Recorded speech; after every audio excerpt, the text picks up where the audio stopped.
Retired S P George Joseph sir ഒപ്പമുണ്ട്. Sir, കഴിഞ്ഞ ദിവസം സാറ് സംസാരിച്ച വിഷയമാണ് പത്തനംതിട്ടയിൽ 13 വയസ്സുകാരി കള്ളപ്പരാതി കൊടുത്ത സംഭവം. ഇന്ന് മനോരമയിലൊരു ഫോട്ടോയുണ്ട് 20 വയസ്സുകാരൻ്റെ, പ്രേക്ഷകർക്കും കാണാം. അതായത് പോലീസ് കസ്റ്റഡിയിലെടുത്ത 20 വയസ്സുകാരൻ നെഞ്ചിൽ ബൈപ്പാസ് ശസ്ത്രക്രിയ നടത്തിയതിൻ്റെ പാടുകളാണ് ഇത്. ഈ 20 വയസ്സുകാരനെയാണ് പോലീസ് ക്രൂരമായി മർദ്ദിച്ചത്, അതും ഒരു 13 വയസ്സുകാരിയുടെ കള്ളപ്പരാതിയുടെ അടിസ്ഥാനത്തിൽ. സാർ കഴിഞ്ഞ ദിവസം ഈ വിഷയം എടുത്തതാണ്. എങ്കിൽ കൂടി ഒരു 13 വയസ്സുകാരി ഇത്തരത്തിലൊരു പരാതി കൊടുക്കുമ്പോൾ കൃത്യമായി അന്വേഷിക്കാതെ, പ്രായപൂർത്തിയാകാത്ത കുട്ടികൾ ഉൾപ്പെടെയുണ്ട്, പയ്യന്മാർ ഉൾപ്പെടെയുണ്ട് ഇതിൽ, അവരെയൊക്കെ പോലീസ് സ്റ്റേഷനിൽ വിളിച്ചു വരുത്തി ഭീഷണിപ്പെടുത്തുക, ഈ 20കാരനെ ക്രൂരമായി മർദ്ദിക്കുക, എന്താണ് പോലീസ് ഇങ്ങനെ ചെയ്യുന്നത്? ഇല്ല, ഞാൻ ഇന്നലെയും പറഞ്ഞു, പോലീസിന് നല്ലൊരു ഇൻവെസ്റ്റിഗേഷൻ ടാലൻസ് ഉള്ള ഓഫീസർമാരാരും ക്ലാസ് എടുക്കുന്നില്ല. പറയാം, വക്കീലന്മാർ കുറച്ച് വന്ന് ക്ലാസ് എടുത്തിട്ട് ഒരു പ്രയോജനമില്ല. കാരണം അത് സെക്ഷൻ അങ്ങനെയുള്ള വകുപ്പുകളൊക്കെ പറയാനൊക്കെയുള്ളൂ. പക്ഷേ പ്രായോഗിക തലത്തിൽ മോഷണം, കൊലപാതകം ഇതൊക്കെ എങ്ങനെ നടക്കുന്നുവെന്നും അതിൻ്റെ കേസ് അന്വേഷണം എങ്ങനെയാണ് നടത്തേണ്ടതെന്നും അതിൻ്റെ എവിഡൻസ് എങ്ങനെയാണ് സ്വീകരിക്കേണ്ടതെന്നൊക്കെയാണ് അത് വെറ്റർമാർ, പോലീസ് ഉദ്യോഗസ്ഥന്മാർ പഠിപ്പിച്ചെങ്കിലേ പറ്റുള്ളൂ. വക്കീലന്മാർ തിയറിറ്റിക്കലായിട്ടേ പഠിപ്പിക്കുകയുള്ളൂ, പ്രായോഗികമായിട്ട് പഠിപ്പിക്കത്തില്ല. അതേസമയത്ത് പോലീസ് സ്റ്റേഷനിലെ പലരും ഇതുപോലെയുള്ള വലിയ എക്സാജറേറ്റഡായ കാര്യങ്ങളൊക്കെ പറയുമ്പം നമ്മൾ കൂളായിട്ടിരുന്ന് കേൾക്കും. കാരണം പ്രായോഗിക തലത്തിൽ ചിലപ്പം അതൊന്നും നടക്കാത്തതായിരിക്കും ഈ പറയുന്നത്. അതിന് ആലുസിനേഷൻ എന്നാണ് ഞാൻ ഇന്നലെ അത് പറഞ്ഞത്. ഇത് ആലുസിനേഷനാണ്, എല്ലാവർക്കും ഉണ്ടാവും. എത്ര ഉന്നത പോസ്റ്റിലിരിക്കുന്നവരും കള്ളം പറയും, അവർക്ക് ചില ആലുസിനേഷൻ ഉണ്ടാവും. ഒരു സംഭവം ഉണ്ടായതിനെ പറ്റി കഴിഞ്ഞാൽ അതൊരു ചീഫ് സെക്രട്ടറി റാങ്കിലോ IPSൻ്റെ സീനിയർ DGP റാങ്കിലോ ഒക്കെ ഉള്ളവരായാലും ശരി, അവർക്കൊരു പക്വതയില്ലാതെ ചില ആൾക്കാരെയൊക്കെ ആലുസിനേഷൻ ഉണ്ടായി കഴിയുമ്പം അല്പസ്വല്പം മസാല ചേർത്ത് അങ്ങ് വിടുന്ന ധാരാളം സംഭവങ്ങളുണ്ടായിട്ട് എൻ്റെ അനുഭവത്തിൽ ധാരാളം ഉണ്ട്. അത് എല്ലാ മനുഷ്യനും ഉണ്ട്. നമ്മൾ വിചാരിച്ചോണം, നമ്മൾ വിചാരിക്കുന്നത് എല്ലാവരും വളരെ സ്വബോധത്തോടുകൂടി എല്ലാ കാര്യവും സത്യസന്ധമായിട്ട് പറയുന്നതെന്നൊക്കെയാണ് നമ്മുടെ ചിന്ത. പക്ഷെ അങ്ങനല്ല. ഒരു സംഭവം ഉണ്ടായി പൊലിപ്പിച്ച് പറയും പലരും. അങ്ങനെയുള്ള ധാരാളം സംഭവങ്ങളുണ്ട്. ഞാൻ അതാണ് ഈ കഴിഞ്ഞ ഒരു ദിവസം എൻ്റെ ഒരു ശിഷ്യൻ SP റഷീദുണ്ട്. ഞങ്ങളിപ്പം അഡ്വക്കേറ്റായിട്ട് പ്രാക്ടീസ് ചെയ്യണം. നല്ല വെറ്ററൻ ഇൻവെസ്റ്റിഗേറ്ററാണ് റഷീദ്. അപ്പോൾ അദ്ദേഹത്തിന് ഉള്ള ഇതുപോലെ സമയത്ത് എൻ്റെ അടുത്തൊക്കെ ഡൗട്ട് ചോദിക്കും. അങ്ങനെ കൊല്ലത്ത് ഒരു സംഭവം ഉണ്ടായി.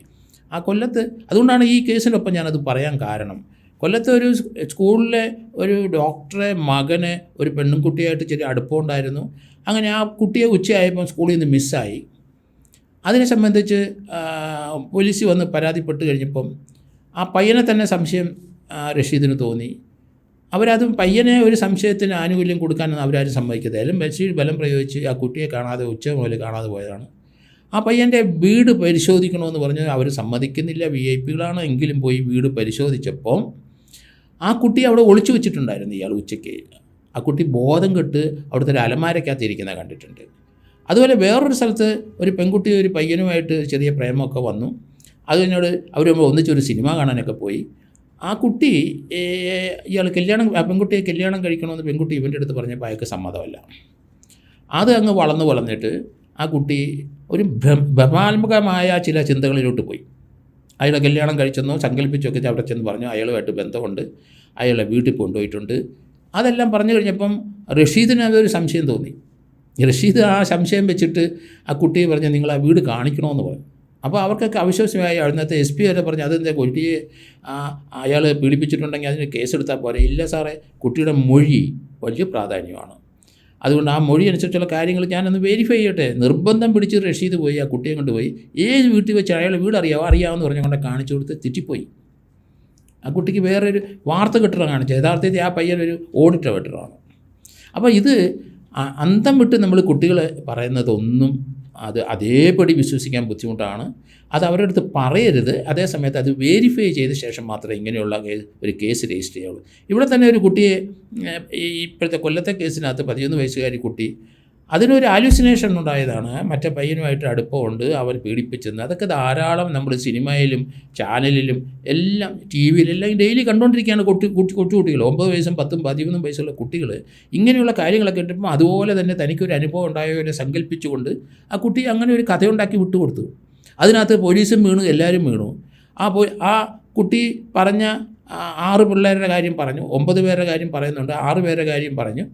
അടുത്ത വീട്ടിലെ ഒരു പയ്യൻ്റെ വീട് പറഞ്ഞു. ആ പയ്യനാണെങ്കിൽ ഒരു ഹാർട്ടിൻ്റെ ഒരു അസുഖം ഉണ്ടായിട്ട് ഒരു ഓപ്പറേഷൻ കഴിഞ്ഞ കുട്ടിയാണ്. ബൈപ്പാസ് സർജറിയല്ല.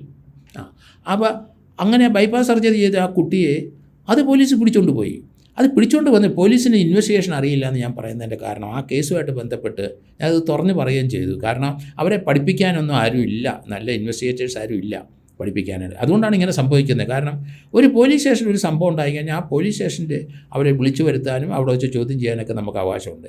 പക്ഷേ പോലീസ് സ്റ്റേഷൻ്റെ അടുത്തുള്ള അവരുടെ പോലീസ് ക്വാർട്ടേഴ്സിൽ കൊണ്ടുപോയി ചോദ്യം ചെയ്യാനോ വേറൊരു വീട്ടിലേക്ക് കൊണ്ട് ചോദ്യം ചെയ്യാനോ അല്ലെങ്കിൽ വേറൊരു സ്ഥലത്ത് കൊണ്ട് ചോദ്യം ചെയ്യാനൊന്നും അവർക്ക് അവകാശമില്ല. അവിടെ വെച്ച് നമുക്ക് ഫോർമലായിട്ട് ക്വസ്റ്റ്യൻ ചെയ്യാവുന്നല്ലേ ഉള്ളൂ.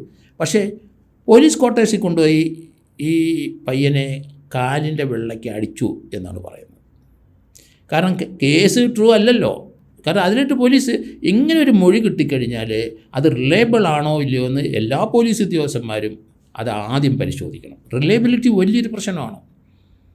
അപ്പോൾ അങ്ങനത്തെ ഒരു മൊഴി തന്നു കഴിഞ്ഞാൽ അതിനകത്ത് കഴമ്പുണ്ടോ എന്ന് ആദ്യം നോക്കും. ചിലപ്പോൾ അതിനകത്ത് ചില കോൺട്രഡിക്ഷനൊക്കെ മനസ്സിൽ തോന്നും, പക്ഷേ അവരുടെ അടുത്ത് പ്രതികരിക്കത്തില്ല. അതൊന്ന് വെരിഫൈ ശേഷം മാത്രമേ ഒരു പ്രിലിമിനറി എൻക്വയറി എന്ന് ക്രിമിനൽ പ്രൊസീജിയർ കോഡിൽ പറയുന്നുണ്ട്. ഏത് കേസുണ്ടായാലും ശരി ഒരു പ്രിലിമിനറി എൻക്വയറി ആവശ്യമുണ്ട്, ചെക്ക് ചെയ്യണമെന്നുള്ളതാണ്. അതും ഞാൻ നേരത്തെ ഇതുമായിട്ട് ബന്ധപ്പെട്ട് ഈ ആലുസിനേഷൻ ഉണ്ടാകുന്ന പോലെ ബന്ധപ്പെട്ട് പറഞ്ഞിട്ടുള്ളൊരു കാര്യമുണ്ട്. ഞാൻ മെഡിക്കൽ കോളേജിലെ സബ് ഇൻസ്പെക്ടർ ആയിരിക്കുമ്പോൾ ഉള്ളൂർ വെച്ചിട്ട് 2 ഗുണ്ടകളുണ്ട്, അവർ പരസ്പരം ഏറ്റുമുട്ടും, മിക്കവാറും ഏറ്റുമുട്ടും. അപ്പോൾ ആ ഉള്ളൂരുള്ള വെച്ചുവാ പക്രി എന്ന് പറഞ്ഞൊരുത്തരുണ്ട്. അവനെ അവിടെ ഒരു ദിവസം രാവിലെ ഞാൻ പോലീസ് സ്റ്റേഷനിൽ 6:30 ചെന്നപ്പോൾ ഇവനെ ഒരു വെട്ടുകത്തിയിൽ ബ്ലഡൊക്കെ പറ്റി അവൻ വന്നു, ഞാൻ എൻ്റെ ഭാര്യയെ വെട്ടിക്കൊന്നു. പോലീസ് സ്റ്റേഷനിൽ നിന്ന് എൻ്റെ അടുത്ത് പറഞ്ഞു ഇമ്മീഡിയറ്റായിട്ട് അവനെ അറസ്റ്റ് ചെയ്യണ്ടേ, അവനത് കേസെടുക്കണ്ടേ നമ്മൾ. ഞാൻ പറഞ്ഞു ഇവനെ എനിക്കറിയാം വെട്ടുകത്തി, അവൻ ആരാണെന്ന് എനിക്കറിയാം. ഞാൻ പറഞ്ഞു നീ ഒരു കാര്യം ചെയ്യും, ഇവിടെ നിൽക്ക്, വെട്ടുകത്തി ഇങ്ങനെ താടാ. വെട്ടുകത്തി വാങ്ങിച്ച് അകത്ത് ഇട്ടിട്ട് ഇവനെ ഞാൻ സെല്ലിലിട്ട്. അവർ പോലീസുകാരനെ പറഞ്ഞ് ഇവൻ്റെ ഭാര്യയെ വെട്ടിക്കൊന്നിട്ട് വന്നതാണെന്നാണ് പറയുന്നത്. ആ സ്പോട്ടിൽ ഒന്ന് പോയി നോക്കാൻ പറഞ്ഞു. ഉള്ളൂർ ജംഗ്ഷനിൽ ചെന്ന് നോക്കിയപ്പോൾ ഭാര്യ ജനലിൽ പിടിച്ചുകൊണ്ട് അവിടെ നിൽപ്പുണ്ട്. ഇവൻ്റെ ഭാര്യയായിട്ട് വഴക്കുണ്ടാക്കി അവളെ കൊന്നെന്ന് പറഞ്ഞ് റിപ്പോർട്ട് ചെയ്തതാണ്. അത് ഞാൻ എന്നും ആലോചിക്കുന്നത്, ഇതൊക്കെ ടിപ്പിക്കൽ കേസുകളാണ്. അപ്പോൾ എന്ത് പ്രശ്നമായാലും ശരി ആ പോലീസ് ഉദ്യോഗസ്ഥന്മാർ ഇങ്ങനെ ഉണ്ടെങ്കിൽ സ്പോട്ടിൽ പോയി നമുക്ക് നോക്കാം, നോക്കി വെരിഫൈ ചെയ്യാം, എന്നിട്ട് വന്നിട്ട് കേസെടുക്കാം. അവിടെ കൊന്നിട്ടിരിക്കുക സാറേ എന്ന് പറയുമ്പോൾ നമ്മളത് പോയി നോക്കണമല്ലോ. ഞാൻ തിരുവനന്തപുരത്തെ ലക്ഷ്മി കൊല കേസിനകത്ത് അങ്ങനെയായിരുന്നു. ലക്ഷ്മി കൊല കേസിനകത്ത് ലക്ഷ്മിയെ വെട്ടിക്കൊന്ന് ജഗതിയിൽ ഇട്ടിരിക്കുന്നതെന്ന് പറഞ്ഞപ്പോൾ ഞാൻ ചോറുണ്ടോണ്ടിരിക്കുക 3 മണിക്ക്. ഞാൻ പെട്ടെന്ന് ആ പകുതി ഊണ് നിർത്തിയിട്ട് ഇറങ്ങി വൈഫിനോട് ഇപ്പം വരാമെന്ന് പറഞ്ഞ് നേരെ ഓടിപ്പോയി. ശരിയാണോ എന്നറിയണ്ട, ചെന്നപ്പോൾ വെട്ടിക്കൊന്ന് കിടപ്പുണ്ട്. അതിനുശേഷമാണ് അവിടെ വെച്ചാണ് ആ FI സ്റ്റേറ്റ്മെൻറ്റ് എഴുതുന്നത് തന്നെ. അതൊന്നും ഇപ്പോൾ ആരും അങ്ങനെ ചെയ്യാറില്ല. പോലീസ് സ്റ്റേഷൻ വരാതെ ആരും കേസെടുക്കില്ല. അവിടെ നിന്നൊരു വെള്ള പേപ്പർ വാങ്ങിച്ച്, അങ്ങനെയല്ലേ അതിൻ്റെ പ്രൊസീജിയർ അങ്ങനെയാണ്. നമുക്ക് കിട്ടിയ ഇൻഫർമേഷൻ അവിടെയാണ്, കോഗ്നിസബിൾ ഒഫൻസാണ് അവിടെ തന്നെ. അവിടുന്ന് അടുത്തൊരു വെള്ള പേപ്പർ വാങ്ങിച്ചിട്ട് ആ അമ്മയുടെ സ്റ്റേറ്റ്മെൻറ്റ് അവിടെ തന്നെ റെക്കോർഡ് ചെയ്തു. എന്നിട്ട് പോലീസ് സ്റ്റേഷനിൽ കൊടുത്ത് വെച്ച് കേസെടുക്കാൻ ഡയറക്ഷൻ കൊടുത്തു. ആരാണ് അങ്ങനെ ചെയ്യുന്നത്? ഇതൊക്കെ പ്രായോഗിക പരിജ്ഞാനം എൻ്റെ പൂർവികരായ അല്ലെങ്കിൽ എൻ്റെ മുൻഗാമികളായ SP-മാരൊക്കെ പഠിപ്പിച്ചുകൊണ്ടാണ് നമുക്കിതൊക്കെ പഠിക്കാൻ പറ്റുന്നത്. ഇപ്പോഴത്തെ അങ്ങനെ പഠിപ്പിക്കാനുള്ള കപ്പാസിറ്റി ഉള്ളവർ ആരും ഇല്ല, വളരെ കുറവാണ്.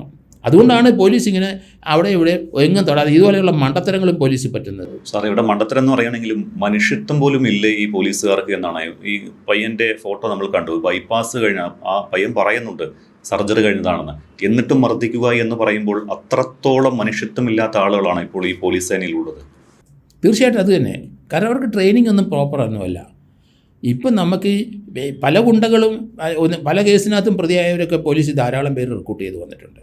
പണ്ടൊന്നും അത് കൊടുക്കില്ല. കേസിനകത്ത് ഇൻവോൾവ് ചെയ്യെങ്കിൽ പോലീസ് വെരിഫിക്കേഷൻ തള്ളിക്കളയും. ഇപ്പോൾ എത്ര കേസുണ്ടെങ്കിലും അവരെ റിക്രൂട്ട് ചെയ്ത് കയറ്റാം. അതൊക്കെ പുതിയ ആധുനിക ചിന്തകളാണ്. ആ ചിന്തകളൊന്നും നമുക്ക് പോലീസിനും സമൂഹത്തിനും പറ്റിയതല്ല എന്ന് മനസ്സിലാക്കണം.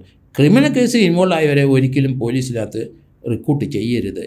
കാരണം ആ കേസ് വിട്ടുപോയി, അതുകൊണ്ട് കുഴപ്പമില്ല. കേസ് വിടുന്നത് മറ്റേത് രണ്ടും രണ്ടാണ്. അവൻ്റെ കുറ്റബോധം അല്ലെങ്കിൽ അവൻ ഒരാൾ ക്രിമിനലായ മൈൻഡ് ഉള്ളതുകൊണ്ടാണ് അവന് മറ്റൊരാളെ വെട്ടുന്നതും കുത്തുന്നത്. ആ കേസ് ചിലപ്പം തെളിവില്ലാതെ വിട്ടും പോയെന്ന് വരാം. അതും ഇതുമായിട്ട് കമ്പയർ ചെയ്യും. ഒരിക്കലും ഇൻവോൾവ് ചെയ്തിട്ടുണ്ടെങ്കിൽ അവരെ ഒരിക്കലും നമ്മൾ പോലീസ് റിക്രൂട്ട് ചെയ്ത് ധാരാളം അങ്ങനത്തെ ആൾക്കാർ പോലീസിൽ വന്ന് കയറിയിട്ടുണ്ട്.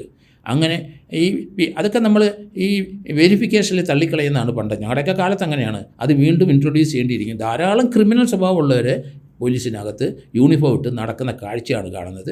അങ്ങനെയുള്ളവരാണ് പോലീസ് സ്റ്റേഷനിൽ നിന്ന് മാറ്റി അവർ താമസിക്കുന്ന ക്വാർട്ടേഴ്സിൽ ഈ സസ്പെക്റ്റിനെ കൊണ്ടുപോയിട്ട് തല്ലുന്നതും പിടിക്കുന്നതൊക്കെ. അതൊന്നും അനുവദനീയമല്ല. അതുകൊണ്ട് ഇന്നലെ മുതൽ ഞാൻ പറയുന്നത് ആ പോലീസുകാർക്കെതിരായിട്ട് കേസ് രജിസ്റ്റർ ചെയ്യണമെന്നാണ് പറയുന്നത്. ഓക്കെ, ഇവിടെ 13-കാരിയുടെ പരാതിയാണ്. അത് സത്യമാണോ എന്ന് പോലും അന്വേഷിച്ചിട്ടില്ല ഇവർ. എന്നിട്ടാണ് രാത്രി പോയിട്ട് ഈ കുട്ടികളെ കസ്റ്റഡിയിൽ എടുത്തുകൊണ്ടുവരുന്നത്. അപ്പോൾ ഇങ്ങനെ ഈ പരാതിയുടെ സത്യാവസ്ഥ അന്വേഷിക്കുന്നതിന് മുൻപ് ഇവർ പ്രതികളാണ് എന്ന ഒരു മുൻവിധി വെച്ചുകൊണ്ടാണല്ലോ ഇവരെ അടിക്കുന്നത്. ആരാണ് ഇങ്ങനെ അടിക്കാനുള്ള അധികാരം ഈ പോലീസിന് കൊടുക്കുന്നത്? സംശയത്തിൻ്റെ അടിസ്ഥാനത്തിൽ ഇത്രയും ഭീകരമായിട്ട് മർദ്ദിക്കാൻ ആരാണ് ഇവർക്ക് അനുമതി കൊടുക്കുന്നത്? അങ്ങനെ ആർക്കും അനുമതിയില്ല. ഇത് തോന്നിയാസം നടക്കുക, ഡിസിപ്ലിൻ ഇല്ലയെന്ന്. ഞാനതുകൊണ്ട് അവർക്കൊന്നും ഡിസിപ്ലിൻ ഇല്ല. ഒരു പോലീസ് സ്റ്റേഷനിലെ ഈ കേരളത്തിലെ ഇന്നത്തെ ഈ അവസ്ഥകളെല്ലാം മാറും. ലോ ആൻഡ് ഓർഡർ പ്രശ്നം. ഞാനൊക്കെ പോലീസ് സ്റ്റേഷനിലെ SIയും CI ആയിരിക്കും USP ആയിരിക്കുമ്പോഴും അവിടെ വരുന്ന ഫോണ് ഞാനാണ് എടുക്കുന്നത്. കാരണം പോലീസ് സ്റ്റേഷനിലെ SHO ഇപ്പോൾ സബ് ഇൻസ്പെക്ടർ ആക്കിയിട്ടുണ്ട് കുറേ സ്ഥലങ്ങളിൽ. എൻ്റെ 56 സ്ഥലത്തെ സർക്കിൾ ഇൻസ്പെക്ടർ ഉള്ളൂ. ബാക്കി എല്ലായിടത്തും ഇപ്പോൾ SHOമാർ ഡയറക്റ്റ് പയ്യന്മാരായ SHOമാരാണ്. അപ്പോൾ അവർ പോലീസുകാരുടെ തലയിലല്ല, അവരല്ല ഫോൺ എടുക്കേണ്ടത്, SHO തന്നെ ഫോൺ എടുക്കണം. അയാൾ പോലീസ് സ്റ്റേഷനിൽ വന്നിട്ടുണ്ടെങ്കിൽ എത്ര ഫോൺ വന്നാലും അയാൾ തന്നെ എടുക്കണം. കാരണം ഒരു പോലീസ് സ്റ്റേഷൻ്റെ അതിർത്തിയിലുള്ള പൾസ് നമുക്കറിയാം. ആൾക്കാർക്ക് നമ്മളോട് കൂടുതൽ കോൺഫിഡൻസ് തോന്നും. കാരണം SI ആണ് എടുക്കുന്ന കാര്യം പറയാം. പോലീസുകാരുടെ അടുത്ത് പോയാൽ അത് സ്പ്രെഡായി പോകും. അവർക്ക് പല യൂണിയനൊക്കെ ഉണ്ട്, പല ഇൻട്രസ്റ്റുകളൊക്കെ ഉണ്ട്. അതുകൊണ്ടാണ് യൂണിയനെ തുടക്കം മുതലേ ഞാൻ ഈ എതിർത്ത് സംസാരിക്കുന്നത്. പോലീസ് സ്റ്റേഷനിൽ ഈ SIമാർ ഫോൺ എടുത്തു കഴിഞ്ഞാൽ ഓരോ സ്ഥലത്തെയും സാറേ, എൻ്റെ അടുത്ത് ധാരാളം അനുഭവപ്പെട്ടാണ്, സാറേ ഇവിടെ ആൾക്കാർ കൂടി 2 ഗുണ്ടകളുണ്ട്, ഇപ്പോൾ അടി നടക്കുന്നത്, ഞാൻ ഓടിച്ചെന്ന് ആ സ്പോട്ടിൽ ചെല്ലും. ഇത് നമ്മുടെ അടുത്ത് പോലീസുകാർ അറിഞ്ഞ് മറ്റവരെയൊക്കെ അറിഞ്ഞ് കേട്ട് വരുമ്പം 3-4 മണിക്കൂർ കഴിഞ്ഞ് കുത്തും വിട്ടും നടക്കും. അവിടെ ചെന്ന് അപ്പം തന്നെ ഡിസ്പേഴ്സ് ചെയ്യണം അവരെ. അതിനകത്ത് ഒരു മയവും കാണിക്കാൻ പാടില്ല. അങ്ങനെ ആൾക്കൂട്ടുണ്ടായി പല ഒന്നും തള്ളുന്നു കഴിഞ്ഞാൽ അവിടെ കൂടിയവരെ ആയാലും ശരി ആവുന്നത് ഡിസ്പേഴ്സ് ചെയ്യണം. അതിന് അധികാരം പോലീസിനുണ്ട്. അതൊന്നും ഇവർ വിനിയോഗിക്കുന്നില്ല, അവരാരും പഠിപ്പിക്കുന്നുമില്ല. ഓക്കെ, എന്തായാലും ഈ 13-കാരിയുടെ കള്ളപ്പരാതിയിൽ ഈ മർദ്ദനമേറ്റവർ പരാതി കൊടുത്തിട്ടുണ്ട്. ശരിക്കും ഈ പോലീസുകാർക്കെതിരെ സാർ കേസെടുക്കണമെന്ന് പറഞ്ഞു. ഇത്തരത്തിലുള്ള ആളുകളെ ഈ സർവീസിൽ വെച്ചിരിക്കേണ്ട കാര്യമുണ്ടോ? അവരെ പിരിച്ചുവിടണമെന്ന് ഞാൻ പറഞ്ഞു, ഇങ്ങനെയുള്ള ആൾക്കാരെ. കാരണം പോലീസ് സ്റ്റേഷനല്ലാതെ പോലീസ് സ്റ്റേഷൻ്റെ വെളിയിൽ അവരുടെ ക്വാർട്ടേഴ്സിൽ വെച്ച് ഒരാളെ സസ്പെക്റ്റിനെ ചോദ്യം ചെയ്യുക, അവരെ കൊണ്ട് അവിടെ വെച്ച് കാലിൻ്റെ വെള്ളക്കടിക്കുക, ഇതൊക്കെ ഏത് രാജ്യത്ത് നടക്കുന്നത്? ഇതൊക്കെ കൈവിട്ടു പോയ കാര്യങ്ങൾ. അതുകൊണ്ടാണ് ഞാൻ പറഞ്ഞത് അവർക്കെതിരായിട്ട് കേസ് എടുക്കണം, അവരെ സർവീസിൽ നിന്ന് പിരിച്ചുവിടണമെന്ന്. അതൊന്നും അവരുടെ അധികാര പരിധിയിൽ അവരെ പഠിപ്പിച്ച കാര്യത്തിനകത്ത്, പഠിപ്പിച്ചിട്ടുണ്ടോ എന്ന് എനിക്കറിയത്തില്ല, പഠിപ്പിച്ച കാര്യത്തിനകത്ത് ഉൾക്കൊള്ളാൻ നമുക്ക് കഴിയില്ല. ഒരു പോലീസ് സ്റ്റേഷനിൽ ഒരു പ്രശ്നം ഉണ്ടായിക്കഴിഞ്ഞാൽ, അല്ലെങ്കിൽ ഇതൊരു കേസ് റിപ്പോർട്ട് ചെയ്ത് കഴിഞ്ഞാൽ ആ പോലീസ് സ്റ്റേഷനിൽ വിളിച്ചു വരുത്തുക. അല്ലാതെ അവരെ ആ പോലീസ് സ്റ്റേഷനിലല്ലാതെ വേറൊരു സ്ഥലത്ത് കൊണ്ട് മർദ്ദിക്കാനുള്ള ഒരു സംവിധാനം കേരള പോലീസിലെ ഇന്ത്യൻ പോലീസിലും ഇല്ല. എല്ലാ സ്ഥലത്തും അങ്ങനെയാണ്. അപ്പോൾ അല്ലെങ്കിൽ പോലീസ് കൺട്രോൾ റൂമിൽ 10 പേര് കൂടുതലുള്ള സ്ഥലങ്ങളിൽ പോകാമല്ലോ. അപ്പോൾ ഇതിനെ സംബന്ധിച്ചിടത്തോളം ആ കുട്ടിയുടെ മൊഴി ആമുഖമായി അവർ അന്ധമായിട്ട് അങ്ങ് വിശ്വസിച്ചു. ആ കുട്ടിയെ ചോദ്യം ചെയ്യണമായിരുന്നു. ആ കുട്ടിയെ പോലീസ് SHO ചോദ്യം ചെയ്യണം, അന്വേഷണ ഉദ്യോഗ, അതിലൊരു പോലീസുകാരനെ വിട്ടാൽ ഒക്കില്ല. അതൊരു SHO ആ കേസ് രജിസ്റ്റർ ചെയ്യുന്ന ആരാണ്, അവിടെ 2 FIR രജിസ്റ്റർ ചെയ്തു കൂടൽ പോലീസ് സ്റ്റേഷനിൽ.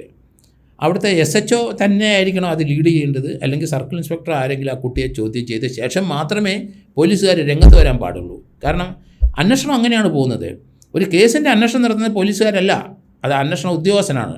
ചിലപ്പോൾ ഒരു കോൺസ്റ്റബിൾ ആയിരിക്കും, അയാൾക്ക് തന്നെ അതിൻ്റെ അധികാരം. അല്ലെങ്കിൽ ഒരു ASI ആയിരിക്കും, അയാൾക്കായിരിക്കും. അല്ലെങ്കിൽ ഒരു SI ആയിരിക്കും, അല്ലെങ്കിൽ CI ആയിരിക്കും. DYSP ആണെങ്കിൽ അയാൾക്ക് മാത്രമേ തന്നെ അത് അന്വേഷിക്കാനും ആരെയൊക്കെ വിളിച്ച് ചോദ്യം ചെയ്യണമെന്നൊക്കെയുള്ള ഡയറക്ഷൻ കൊടുക്കാൻ അയാൾക്ക് മാത്രമേ അറിയുള്ളൂ. അല്ലാതെ തോന്നിവാസം ഇവന്മാരെല്ലാം കൂടെ പോയി ഓരോരുത്തരെ വിളിച്ച് ഓരോ സ്ഥലത്ത് കൊണ്ടുപോയി മർദ്ദിക്കുന്ന സ്വഭാവം അത് കേരള പോലീസ് പല സ്ഥലത്തും, മലപ്പുറം ജില്ലയിലൊക്കെ കുറേ അധികം ഉണ്ടായി ഞാൻ കണ്ടിട്ടുണ്ട്. നമ്മൾ കണ്ടല്ലോ നേരത്തെ വയനാട്ടിലെ ഒരു പയ്യനെ കൊന്ന അവിടുത്തെ ഒരു കോളേജിലെ കുട്ടിയെ മരിച്ചത് നമുക്കറിയാം. അതുപോലെ കണ്ണൂരിലെ അപ്പോൾ ആ 2 കേസ് നമുക്കറിയാം. അതൊക്കെ തോന്നിയാസമുള്ള ആൾക്കാർ ആ കുട്ടിയെ കൈകാര്യം ചെയ്യുകയാണ്. അതിന് കുറേ DYFIക്കാരും കൈകാര്യം ചെയ്തിട്ടുണ്ട്. ഇതൊക്കെ ഏത് രാജ്യത്താണ് നടക്കുക? ഇതൊക്കെ മാറണ്ടേ ഇനിയെങ്കിലും. കൃത്യമായിട്ട് ഈ പോലീസ് സ്റ്റേഷൻ്റെ ഉള്ള SHOമാരുടെ കഴിവുകേട് കൊണ്ടാണ് ഇതൊക്കെ നടക്കുന്നത്. അങ്ങനെ ഒരു സംഭവം ഉണ്ടായി ആ സ്പോട്ടിന് ആദ്യം ചെല്ലേണ്ട SHO ഇല്ലേ? ഞങ്ങളൊക്കെയാണ് ഓടിച്ചെല്ലും അവിടെ. ഇവർ പമ്മിയിരിക്കും പോലീസുകാരനെ വിട്ടിട്ട് അവിടുന്ന് പതുക്കെ അവരുടെ തലയെ വെക്കാൻ വേണ്ടിയിട്ട്.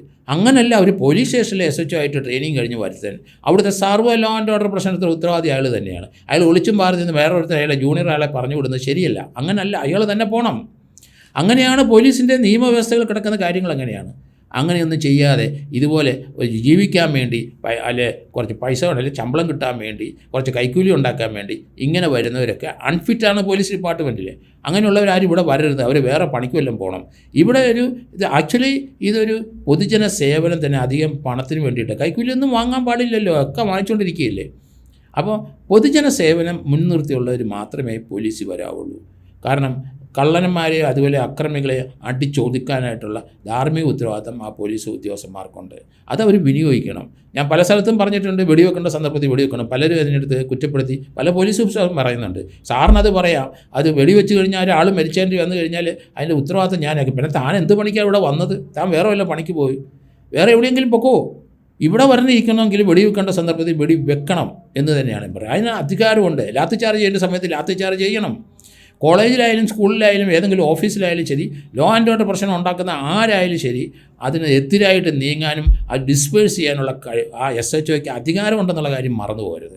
ഇപ്പം തന്നെ നമുക്കറിയാമല്ലോ, EDയുടെ കേസ് സമയത്ത് അവരെ ഉപദ്രവിച്ച സമയത്ത് അതെന്തുകൊണ്ട് ആ SHO ഡിസ്പേഴ്സ് ചെയ്തില്ല? അവിടെയുള്ളവരും സംസ്ഥാനത്തെ LDF നേതാക്കന്മാർ ഏറ്റവും ടോപ്പിലുള്ള ആയാലും ശരി, ആ ഒരു വയലൻസ് നടന്നു കഴിഞ്ഞാൽ ഡിസ്പേഴ്സ് ചെയ്യണമായിരുന്നു. അവിടെ വെടിവെക്കാമല്ലോ വേണമെങ്കിൽ, അത് ചെയ്തില്ലല്ലോ. അപ്പം ലാത്തി ചാർജ് ചെയ്ത് അവരെ പിരിച്ചുവിടാനായിട്ട് ആ SHO ഫെയിലിയർ ആയപ്പോൾ അയാളെ ആണ് ആദ്യം സസ്പെൻഡ് ചെയ്യുന്നത്. ഓക്കെ, എന്നാൽ ഇവിടെ ഈ പത്തനംതിട്ട കേസിലെ സ്പെഷ്യൽ ബ്രാഞ്ച് DYSP ആണ് അന്വേഷണം നടത്തിക്കൊണ്ടിരിക്കുന്നത്.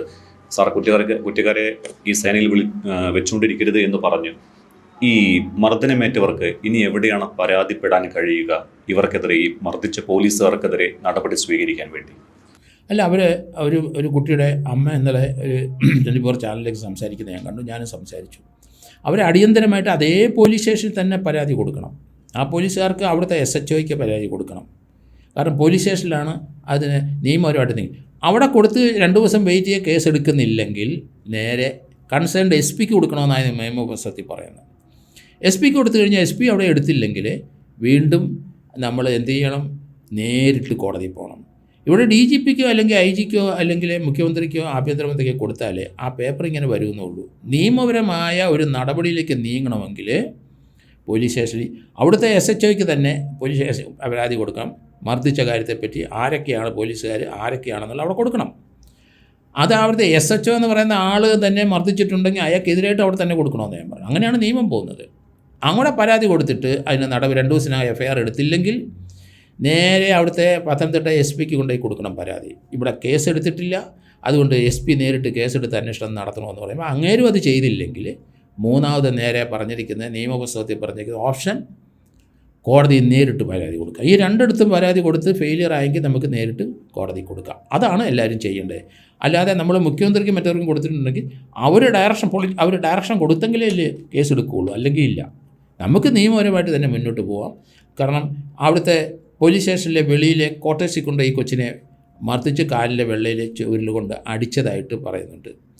ആ കുട്ടി അത് പറയുന്നുണ്ട്. അന്നേരം ആ കുട്ടിയുടെ ബ്രദർ 28 വയസ്സുള്ള ചേട്ടൻ അയാൾ പറയുന്നുണ്ട്, ഇവന് സർജറി കഴിഞ്ഞിരിക്കുക സാറേ, അവൻ്റെ ദേഹത്ത് തുടരരുതെന്ന് പറഞ്ഞിട്ടും അത് കേൾക്കാതെ അടിച്ചു. വിവരമില്ലാത്തവന്മാരല്ലേ ഇവരൊക്കെ ആരാണ് പോലീസിൽ റിക്രൂട്ട് ചെയ്യുന്നത് ഞാൻ ചോദിക്കും. ഇത്ര വിവരം കെട്ടവരെ പോലീസിൽ എടുക്കുമോ നമ്മൾ? പ്രത്യേകിച്ച് മൈനറായ കുട്ടികളുടെ കേസല്ലേ, അതിങ്ങനെയാണോ കൈകാര്യം ചെയ്യുന്നത്? അതിനൊന്നും ഇവർക്കെങ്കിലും ക്ലാസ് ഒന്നും എടുത്തിട്ടില്ല. അതുകൊണ്ടാണ് അവരിങ്ങനെയൊക്കെ കാണിക്കുന്നത്. ഇതൊക്കെ അല്ലെങ്കിൽ അവരെ ഇപ്പം സസ്പെൻഡ് ചെയ്യാൻ എന്ത്? അവിടുത്തെ SHO തന്നെ ഇവരെ സസ്പെൻഡ് ചെയ്യാൻ എന്ത്? അല്ലെങ്കിൽ അവിടുത്തെ DYSP ഇവരെ സസ്പെൻഡ് ചെയ്യാൻ റെക്കമെൻഡ് ചെയ്യാത്തത്? അപ്പോൾ അങ്ങനെ നിയമപരമായിട്ട് കാര്യങ്ങൾ നീങ്ങണം. അല്ലാതെ ഇതല്ല പോലീസ് ചെയ്യേണ്ട കാര്യങ്ങൾ. അതുകൊണ്ടാണ് പോലീസിനോട് ഇത്ര എതിർപ്പ് പലയിടത്തും വരുന്നത്. പോലീസ് SIമാരെ എത്ര പേരെ ഇപ്പം ഗുണ്ടകൾ വന്ന് അടിക്കുകയും തല്ലുകയും ചെയ്യുന്നത് നമ്മൾ കാഴ്ച കണ്ടുകൊണ്ടിരിക്കുന്നത്. ആരെങ്കിലും ധൈര്യപ്പെടുമായിരുന്നോ നേരത്തെ ഇതുപോലെ? കാരണം നിയമം വിട്ട് സഞ്ചരിക്കുന്ന പോലീസ്, അത് പാടില്ല. നിയമത്തിൻ്റെ ഉള്ളിൽ ഒതുങ്ങി നിന്നിട്ട് ഇവരെ ഒതുക്കാൻ പഠിക്കണം ഗുണ്ടകളെ. അതുപോലെ തന്നെ പരാതിയായിട്ട് വരുന്നവരെ അവരെ സ്വീകരിച്ചിരുത്തി അവരുടെ മൊഴി രേഖപ്പെടുത്തി കേസെടുക്കണം. അങ്ങനെ അവർ പറയുന്ന മൊഴി സത്യമാണോ ഇല്ലെന്ന് വെരിഫൈ ശേഷം മാത്രമേ പിന്നെ അറസ്റ്റിലേക്കോ മറ്റവരെ വിളിച്ചു വരുത്താൻ തയ്യാറാവുള്ളൂ. ഓക്കെ, ഇവിടെ ഈ 13 എന്തായാലും നടപടി ഉണ്ടാകില്ല എന്നാണ് നമുക്ക് മനസ്സിലാകുന്നത്. ഒരു കൗൺസിലിംഗ് കൊടുക്കുമെന്നാണ്. അത് മതിയോ ശരിക്കും? ഈ ഒരു കുട്ടിക്ക് ആ കൗൺസിലിംഗ് കൊണ്ട് ആ കുട്ടിയും ശരിയാകുമോ? അത് ശരിയാകുമെന്നാണ് ഞാൻ തോന്നുന്നത്. കാരണം കൊച്ചുകുട്ടിയാണ്, 13 വയസ്സുള്ള കാര്യം. മറ്റു രീതിയിലൊക്കെ അവർ വളരെയധികം വളർന്നിട്ടുണ്ടാകും. പക്ഷേ ഒരു വിവരത്തെപ്പറ്റി ഇത്ര ഡെപ്തായിട്ടൊന്ന് ചിന്തിക്കാനൊന്നും ആ കുട്ടികൾക്ക് കഴിയില്ല. അതുകൊണ്ടാണ് 18 വയസ്സ് വരെയുള്ള മൈനറാന്ന് പറയുന്നത്. ആരോഗ്യപരമായും മാനസികമായും ശാരീരികമായും വളർച്ചയൊക്കെ, അല്ലെങ്കിൽ മാനസിക വളർച്ചയൊന്നും കാണത്തില്ല, ശാരീരിക വളർച്ച നന്നായിട്ടുണ്ടാവും അങ്ങനെയുള്ള കുട്ടികൾക്ക്. അത് നമ്മൾ ഇപ്പം ഒരു ടിപ്പിക്കൽ എക്സാമ്പിൾ ഇവിടെ കഴിഞ്ഞ വർഷം റിപ്പോർട്ട് ചെയ്ത് നമ്മൾ മറന്നു പോകരുത്. ആലപ്പുഴയിൽ ഒരു മൈനറായ ഇതുപോലെ 13 വയസ്സുള്ള കുട്ടിയെ ഒരു പയ്യൻ പീഡിപ്പിച്ചു. അതിന് കൂടെയുള്ള കുട്ടിയാണ്. പീഡിപ്പിച്ചു കഴിഞ്ഞപ്പം ആ കുട്ടി പ്രശ്നമായി കഴിഞ്ഞപ്പോൾ ഹോസ്പിറ്റലിൽ കൊണ്ട് കാണിച്ചപ്പം പീഡിപ്പിച്ചതാണ് എന്ന് പറഞ്ഞപ്പോൾ അതിന് കേസെടുത്ത് പോലീസ്. അന്നേരം ഈ പീഡിപ്പിച്ച ഇവളുടെ ക്ലാസ്മേറ്റ് പയ്യൻ പറഞ്ഞു, നീ വെളിയും വേണ്ടി പോരാ, അവനെ പേടിയായിരിക്കാം പറയരുത്, അതിപ്പം ആ സ്കൂളിലെ റിട്ടയർ ചെയ്ത CRP എന്നെങ്ങാണ്ട് റിട്ടയർ ചെയ്ത 72 വയസ്സുള്ള ഒരു പ്രായമുള്ള ഒരാളവിടെ ഉണ്ട്, അയാളുടെ പേര് പറഞ്ഞാൽ മതിയെന്ന്. അയാളുടെ പേര് പറഞ്ഞു. ആ പോലീസ് അത് വെരിഫൈ ചെയ്യണ്ടേ? അയാളുടെ പേര് പറഞ്ഞിട്ട് അയാൾ ഏകദേശം എനിക്ക് തോന്നുന്നത് ഒരു 278 ദിവസം റിമാൻഡിൽ കിടന്നു. അതിനുശേഷം കുട്ടിയുടെ മൊഴി കോടതി രേഖപ്പെടുത്തിയപ്പം അവിടെ സത്യം മാത്രമേ പറയാവുള്ളൂ എന്ന് കോടതി സത്യപ്രതിജ്ഞ ചെയ്തിട്ടാണ് കുട്ടി പറയുന്നപ്പം കുട്ടി സത്യം പറഞ്ഞു. എൻ്റെ കൂടെയുള്ള പയ്യനാണ് എന്നെ പീഡിപ്പിച്ച് ഇയാളെ വെറുതെ പറഞ്ഞാണ്. എന്ത് ചെയ്യാനൊക്കും? 278 ദിവസമാണ് കിടന്നത്. ആ വന്യവയോധികൻ ജയിലിൽ നിന്നിറങ്ങി, സത്യം നീ പറഞ്ഞല്ലോ മോളെ, അതുകൊണ്ട് അയാൾ നടപടിക്കൊന്നും പോയില്ല, അയാളത് ക്ഷമിച്ചു.